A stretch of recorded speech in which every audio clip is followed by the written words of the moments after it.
मोदी ने कहा कि मैं काम करता हूं, इस बार ना अपने को 240 सीट दे देता हूं, तुम लोग रख लो और तुम लोग जो है वो मतलब एक सेंटेंस वोट जिहाद का सबसे पहले फ्रेज किसने कॉइन किया ये बताओ। अरे जिसने भी करा उत्तर प्रदेश में अब ये ठीक है, आई नो, मतलब क्योंकि इनके एलाइन सोनिया गांधी राहुल गांधी दोनों शिमला गए, एयरवेज का कोई कॉल आया था तो हरियाणा में भी राहुल गांधी गायब हो गए। फिर आप कहेंगे कि कैसे होता है भाई, एक आदमी हारे जीते 240 आए 28 आए झारखंड में, वो जाके 2.5% से ज्यादा मुस्लिम्स ने आज तक वोट नहीं दिया। ये रिजल्ट तो मुझे देख के लग रहा है साहब कि मुस्लिम ने वोट किया, सभी ने वोट कर दिया उन्हीं को। अरे भाई हिंदुओं ने वोट कर दिया। First pass the post system. नहीं देखिए, महाराष्ट्र, ये देखो महाराष्ट्र, सुनिए, महाराष्ट्र में 11% पॉपुलेशन जो है वो अल्पसंख्यकों का है, या 12% ले लीजिए, नहीं 12%। महाराष्ट्र में पोलराइजेशन हुआ है क्योंकि जिस तरह से मौलानाज ने आके कहा है मुसलमानों को वोट करो, तो और जिसने बीजेपी को वोट किया शुरुआत हुआ है, वहां से रिएक्शन करवा देंगे। जिस तरह से वो अभी आप देखिए पिछले आधे घंटे में आप आनंद रंगनाथन सब लोग मुसलमान हिंदू की बात कर रहे हैं, और उस राज्य के बारे में नहीं, ये इसी को बोलते हैं नैरेटिव।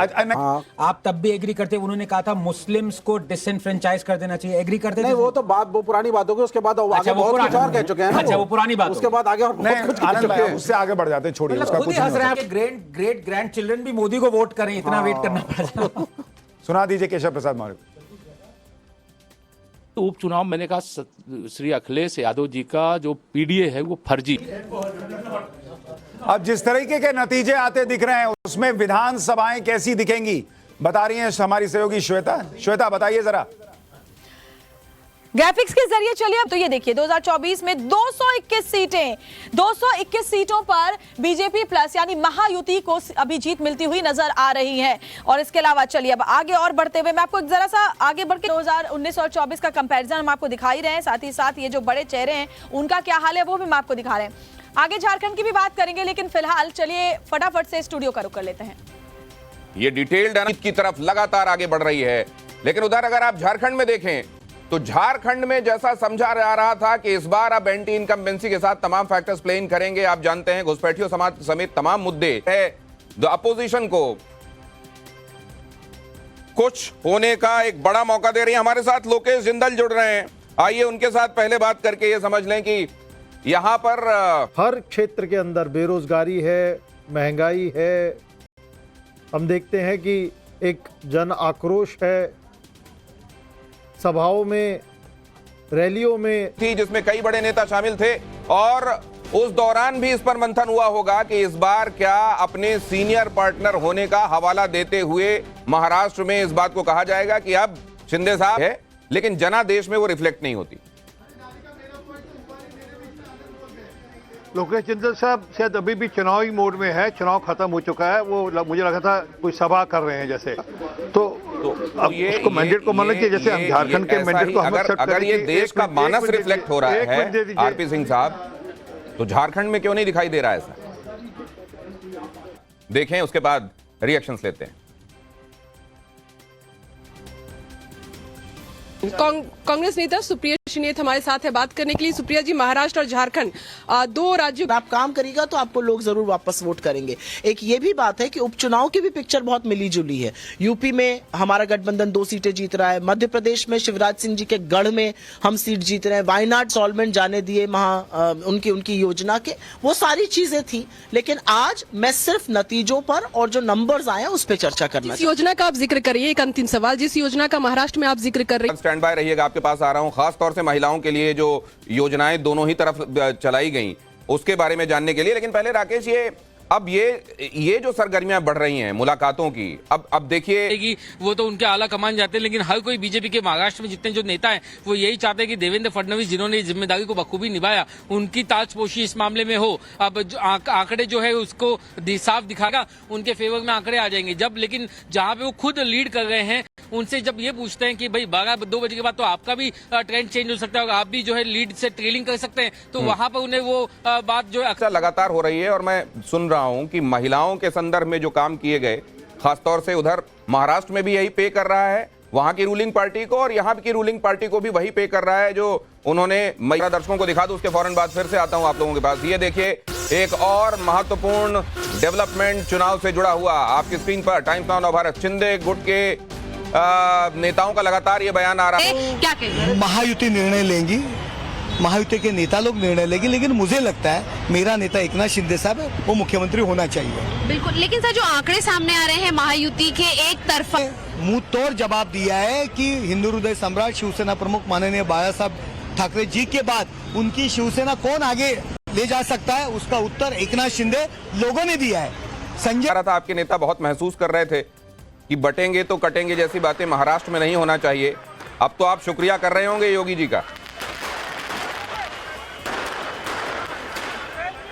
इसमें सभी धर्म और जाति के लोगों के वोट हैं, तो मुझे ऐसा लगता है कि ये बात जो हम लोगों ने कही थी, आज भी हम लोग अपनी उस बात पे बिल्कुल स्टैंड करते हैं, क्योंकि राष्ट्रवादी कांग्रेस पार्टी इसी विचारधारा को लेकर जनता के बीच। दिनेश जी, दो बातें, एक तो ये कि बटेंगे तो कटेंगे, नारा वहां पर एक है तो सेफ है।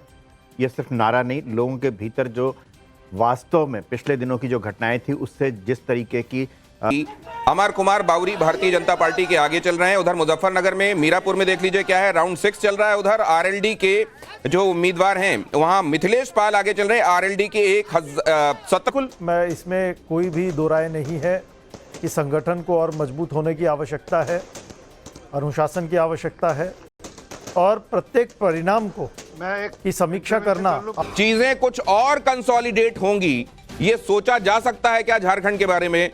हर्षवर्धन, देखिए, मुझे लगता है कि जो परिणाम हैं वो बहुत साफ साफ बता रहे हैं कि ठीक है।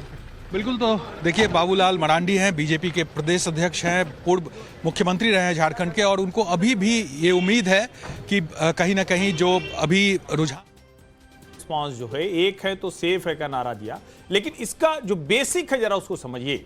राष्ट्रीय स्वयंसेवक संघ जिस तरह से महाराष्ट्र में काम करता है, जिस तरह से झारखंड में काम करता है, इन परिणामों को फिर से दुरुस्त किया। दूसरी जो बात है वो जिसको कहते हैं कि बहुत ज्यादा ओवर कॉन्फिडेंस हो जाना, जो लोकसभा चुनाव में दिखा था, महाराष्ट्र में वो अपने आप उन्होंने ठीक किया। जो उस वक्त के बयान थे भाजपा नेताओं के बयान, ठीक लग रहा है अभी तक पुलकित, और लग रहा है आरएलडी सीट निकाल लेगी।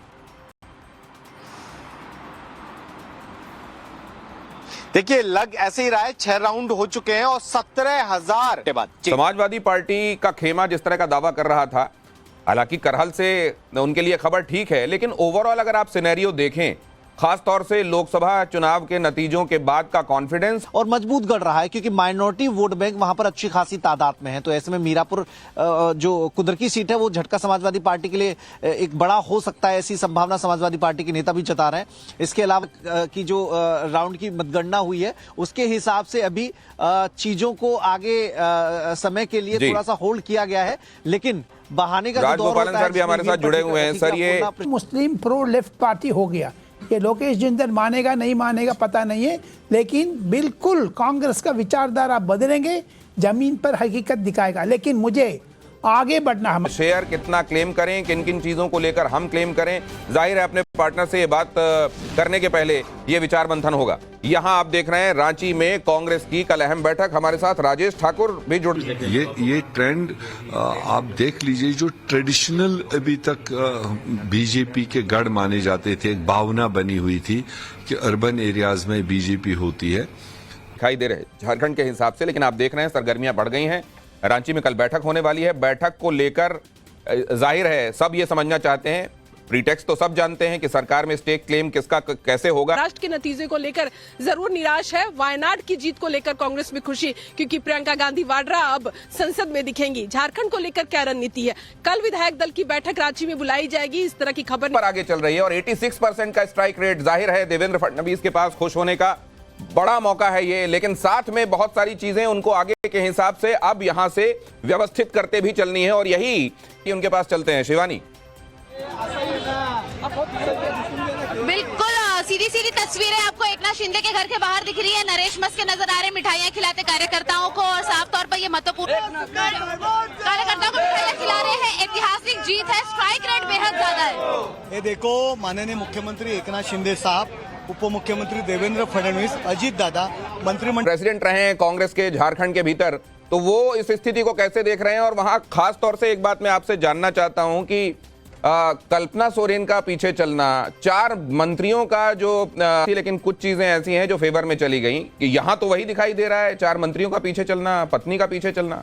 नहीं, झारखंड में शुरू से ही भारतीय जनता पार्टी का संकट ये है कि उसके आदिवासी हैं, उसके बावजूद कि झारखंड में कोई सरकार बहुत अच्छी नहीं चली। हां, मैया सम्मान योजना जिसको बार बार कहा जा रहा था कि जो दूसरे राज्यों में लोगं के हाथ में पैसे देने वाली योजना है, उस तरह की ये योजना चल रही है और वो असर कर, वो बहुत व्यस्त होंगे। महाराष्ट्र को लेकर तो बहुत सारी बधाई आपको दिनेश शर्मा जी, और बहुत सारी बधाई अगर इधर तो उधर ये सवाल भी कि आपके माफिक झारखंड क्यों नहीं जा रहा है। और उत्तर संविधान लेकर आरक्षण खतरे में है, संविधान खतरे में है, उस झूठे दुष्प्रचार का दंड जनता ने इनको दिया है।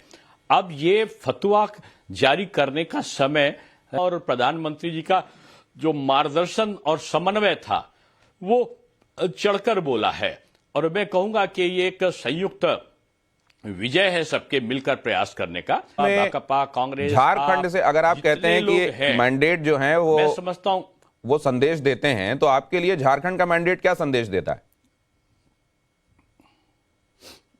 शिंदे जी और अजीत पवार और फडणवीस जी का जो त्रिकोण है, उसने शरद पवार जी की जो साजिशें थी, जो कांग्रेस का दोहरा पन था, होगा कि किसी कोई क्या विश्वास करेगा कि एक मुख्यमंत्री उप मुख्यमंत्री बन गए थे जी। कोई नहीं विश्वास करेगा। लेकिन बीजेपी एक अनुशासनात्मक पार्टी है, तो वैसा ही इस बार होगा क्या? निर्णय जो मुख्यमंत्री उप मुख्यमंत्री बनेगा क्या? सबको पता है। दूसरा, असली एनसीपी कौन है? असली एनसीपी अजीत दादा है, ये जनता ने सिद्ध किया। असली शिवसेना कौन है? ये शिंदे जी के नेतृत्व वाली असली शिवसेना है। तो ये राजेश ठाकुर जी, आवाज मिल रही है ना आपको? राजेश ठाकुर अभी शायद मुझे सुन नहीं पा रहे हैं।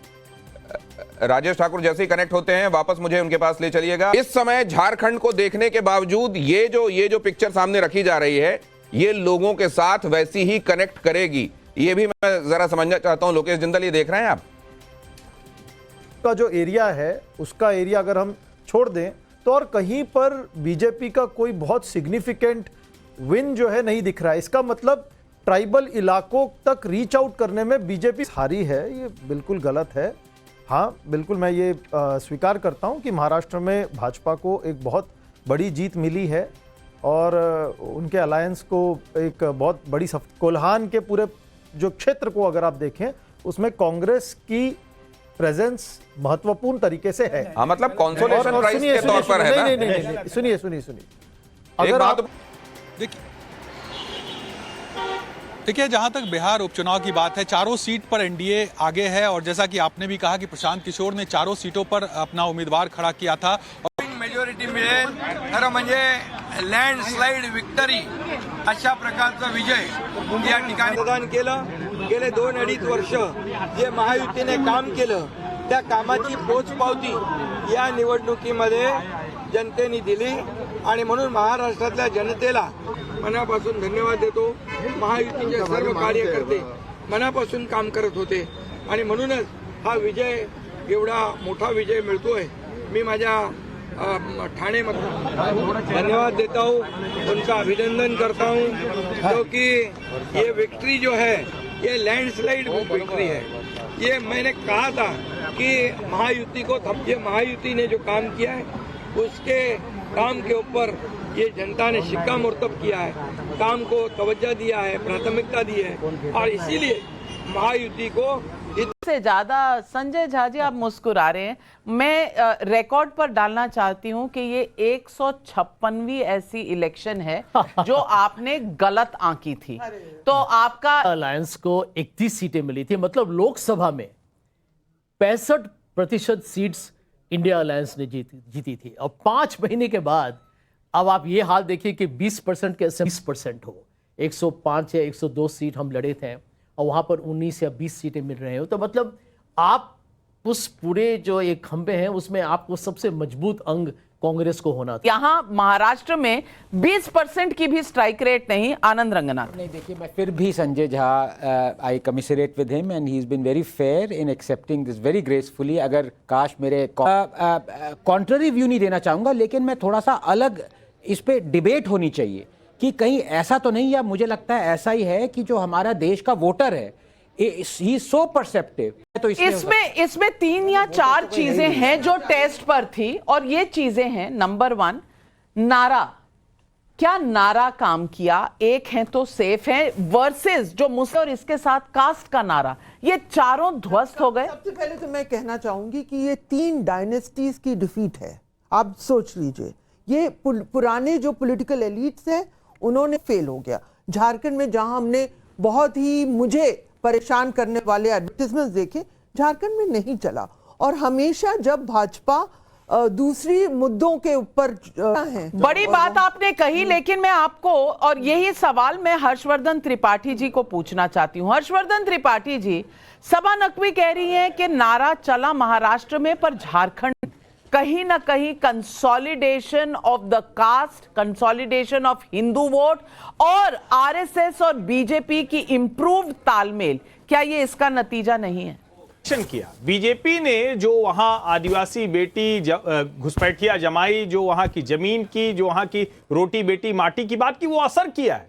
लेकिन आदिवासी सीटों पर उनके फडणवीस भी आते हैं, और देवेंद्र फडणवीस ने बाकायदा साक्षात्कारों में कहा कि वोट जिहादिस्ट और एनार्किस्ट, इनसे लड़ने के लिए हम राष्ट्रीय स्वयंसेवक संघ का साथ ले रहे हैं। मुझे लगता है कि टूटा 12 आना। अब बताइए कि उद्धव ठाकरे जी के लिए शिवसेना कौन सी असली है और क्या आगे का फ्यूचर है? नहीं, उद्धव ठाकरे जी और ये सुबह सुबह राष्ट्र के नाम संदेश देना, ये सब चीजें जो थी। संजय राउत की चर्चा कर रहे हैं। अरे रुको ना, मुझे पूरा बोलने नहीं देते हो। अब आत्मचिंतन हुआ नहीं, और ये धर्म की राजनीति है। ये जो फोकस में पॉइंट आए थे, तो मैं अभी बताता हूं। लोकसभा में हारने के बाद कौन है असली? एकनाथ शिंदे हैं। अरे भाई रुको नहीं है सब लोग देखो जीत का क्रेडिट लेने को बहुत रहे थे। महाराष्ट्र में सकारात्मक राजनीति को स्कोप है, और मैं जो सुन रहे मेरे को, हमारे परास्त नेता और परास्त कार्यकर्ता, उन्होंने समझना चाहिए कि हमें। देखिए नाविका जी, यही लोकतंत्र की खूबसूरती है। और आज मुझे बड़ा गर्व हो रहा है किशोर तिवारी जी को सुन के, संजय झा जी को सुन के। मैं आपको मैं एक बात बोलूं, उखाड़ दिया ये हमारा स्वाभिमान से हम बोलते हैं, उखाड़ देते हैं। नहीं, मैं बात तो पूरी कर लूं। ये तो फिलहाल आप उखड़े में, फिलहाल आप जाके मिल गए महावसूली अखाड़ी में, और दूसरी आपने गद्दारी जो करी है बाला साहब ठाकरे जी के साथ करी। बाला साहब ठाकरे जी की विचारधारा को तिलांजलि देने वाले कोई ले हैं। कोई मोपेड ऐसी नहीं बनी है जिसपे 8 एमएलए आ जाए। आनंद भाई 2014-15 में मोपेड थी, 2019-20 में टेम्पो हो गया कि अप्रत्यक्ष लाभाचं राजकारण आणि प्रत्यक्ष लाभाचं राजकारण, इन्फ्रास्ट्रक्चर डेव्हलपमेंट, रस्ते, चुनाव खत्म हो गए, चुनाव के नतीजे आ गए, वहां सारी सीटें झारखंड में आप चुनाव, आप मतलब आपका गठबंधन आपकी तो हुआ, और महाराष्ट्र में फिर किया गया है। ये मैनिपुलेटेड रिजल्ट है। ये 218, 220 के रिजल्ट को देख करके बैक कैलकुलेशन करके रीजंस बताए जा रहे हैं। साहब आरएसएस ने बड़ा हार्ड वर्क कर दिया, झारखंड में क्यों नहीं हार्ड वर्क किया? भाई ये गलत किया है, और ये कॉर्नर कर रहे हैं। ये चाहता नहीं आप साथ दे रहे हैं नाविका जी, साथ दे रहे हैं, हाँ या ना? नहीं, नाविका जी देखिए, हर व्यक्ति का एक नजरिया है, उसको इज्जत, क्योंकि एक लॉजिक होती है। आपने जिस सेफोलॉजिस्ट को कल बुलाया था, उसने भी एक कहा, सबने एक कहा ये गलत रिजल्ट है। हरियाणा के अंदर जब बैलेट बॉक्सेस की काउंटिंग थी, अलग रिजल्ट था, ईवीएम रिजल्ट बदला गया। महिला दोनों जगह वहां पर महाराष्ट्र में उनका शानदार प्रदर्शन रहा कांग्रेस का। तो जब एमवीए के जो सीट डिस्ट्रीब्यूशन हो रही थी, they should have asked for more seats, लेकिन उन्होंने वो कोशिश की ही नहीं। उन्होंने पूरा जो जिम्मा है, एनसीपी में अभी भी परिवारवाद ही है, अजीत पवार ही जीते हैं। अगर आप झारखंड में देखें तो Hemant Soren, again you are seeing वंशवाद, परिवारवाद, वो भी शिबू सोरेन की लेगेसी है, ये खत्म नहीं होने वाली। कि संविधान खतरे में, कभी नहीं मानेंगे। वायनाड में आप देख रहे हैं कि प्रियंका गांधी जीत रही है। तो ना वंशवाद खत्म होने वाला है, ना परिवारवाद खत्म होने वाला है इस इलेक्शन को लेकर। अगर दिल्ली इलेक्शन में अलग बीजेपी, मैं स्मिता जी आपको करेक्ट करना चाहूंगी, क्योंकि अगर हम झारखंड के ब्रेकअप देखें पार्टीज का, तो बीजेपी जेएमएम से आगे है। उनके अलायंस के भी नतीजे आ रही हूं। अजीज खान साहब, अजीज खान साहब भी है। मैं भाई साहब मैं आ रही हूं, यहीं पर है अजीज खान साहब। 7-2 लोग निकले अपने घरों से और वोट डाले। दूसरी तरफ यहाँ के शासन सत्ता प्रशासन के लोग किस तरह लोगों को घरों में कैद कर दिया गया, रिवॉल्वर तक लहराया गया, पूरी तरह से लोकतंत्र की हत्या की गई। एक बात। दूसरी तरफ अभी महाराष्ट्र का चर्चा हो रहा है। मैं नाविका जी आपको स्पष्ट कर देना चाहूंगा कि पूरे ये, क्योंकि तमाम जो डेवलप्ड कंट्री है वो ईवीएम के खिलाफ में है, लेकिन बीजेपी क्यों वकालत करती है? बीजेपी लगातार ईवीएम के पक्ष में है। आखिर बैलेट पेपर से अगर चुनाव हो, हम लोग ओसीएन कहते हैं मेडिकल में, तो विपक्ष को ओसीएन है ईवीएम को लेके, चुनाव आयोग को लेके। उत्तर प्रदेश में इसमें एडिशन हुआ पुलिस को लेके। महाराष्ट्र में तो लोग बाल नोचना शुरू कर चुके हैं। आदित्य ठाकरे आगे निकल गए, अब नहीं जाएंगे वापस। वो तो ओरिजिनल में भाजपा ही है, वो संघी है, वो तो आरएसएस के सक्रिय कार्यकर्ताओं में से एक रहे। 2008 से आदित्य ठाकरे आगे हो गए। और ये बता दीजिए मुख्यमंत्री कौन बन रहा है, क्योंकि ये मर्ज इस वक्त सबसे ज्यादा है कि ये सवालिया निशान कब हटेगा। गुट के लोग कह रहे हैं उनका मुख्यमंत्री होगा, शिंदे सेना गुट के लोग कह रहे हैं उनका मुख्यमंत्री होगा। तो अभी मुझे इश्क थोड़ा कम नजर आ रहा है और इंतजार ज्यादा। अच्छा, आप जा रहे हैं क्या? इनविटेशन आ चुका है, उद्धव ठाकरे जी जा रहे हैं क्या बोरी बिस्तरा बांध के? नहीं, मैं किसान नेता हूँ और किसानों में ट्राइबल में काम करूंगा। एक बात मैं बता रहा हूँ, तब उनके साथ रहा, संघर्ष में रहा, 14 में मोदी जी के साथ रहा, 19 में रहा, तो पार्टियां में पराजय होते हैं, कार्यकर्ता नेता छोड़ के। मेरा काउंटर ये था, वो ईवीएम्स खराब, इसीलिए लीड कर रहे हो। नहीं, ये मैनिपुलेटेड रिजल्ट है। आपने 2 लीड कर रहे हो। स्मिता मैडम जो कुछ बोला वंशवाद के बारे में, मैं आपसे टोटली एग्री करता हूँ, लेकिन आप ये कह रहे हैं third time that they have one third consecutive election नहीं है, अभी 18% से आ गया। अच्छा, चलिए कांग्रेस का आनंद। देखिए, मैं विवेक को बहुत टाइम से जानता हूँ। विवेक की कोई मजाक है, 1-2 सीटें मिलती हैं। आप उनका स्ट्राइक रेट देखिए, बहुत महाराष्ट्र में और झारखंड में। माले लड़ी है, माले का शायद 3 सीटों पे। आप मुझे बता दीजिए, क्योंकि ये लोग जिनके साथ अलायंस कर रही हूँ, एक मोरालिटी लेके सरकार बनाएंगे, पसंद हो या ना हो। मोरालिटी प्रधानमंत्री से माफी जरूर मंगवा देंगे किसान आंदोलन में। उसके लिए क्या करना है, वो इतना चाहिए था, ऐसा कांग्रेस कह रही थी और हार गए। ये भी चुनाव महाराष्ट्र का, वो जीत के जो बाजी हार जाता है उसको क्या कहते हैं मुझे पता नहीं, क्योंकि हार के जीतने वाले को तो तरीके से आप जीत नहीं पाएंगे। और यहाँ पर मुद्दों की कमी नहीं थी नाविका जी, मैं आपके साथ हर रोज रात को हम डिबेट करते हैं। महंगाई, बेरोजगारी बहुत गंभीर समस्याएं हैं महाराष्ट्र के लिए। और जिस तरीके से समझौता सीटों पर इतना देर लग गया, आखिरी में परसेप्शन बहुत बड़ा चीज होता है राजनीति में। महाराष्ट्र में बहुत लोगों को लगा कि क्या इस गठबंधन के अंदर इतना अहंकार है। BJP doesn't realise that it is winning, so it wants to win at all cost. अभी इन्होंने जो करप्ट लोगों को अंदर लिया है, अगर वो करप्ट लोगों को अंदर नहीं लेते तो भी जीत रहे थे कंफर्टेबल मेजॉरिटी। एकदम जब 10-15 दिन रह गए तब उन्होंने कहा कि अच्छा ये 15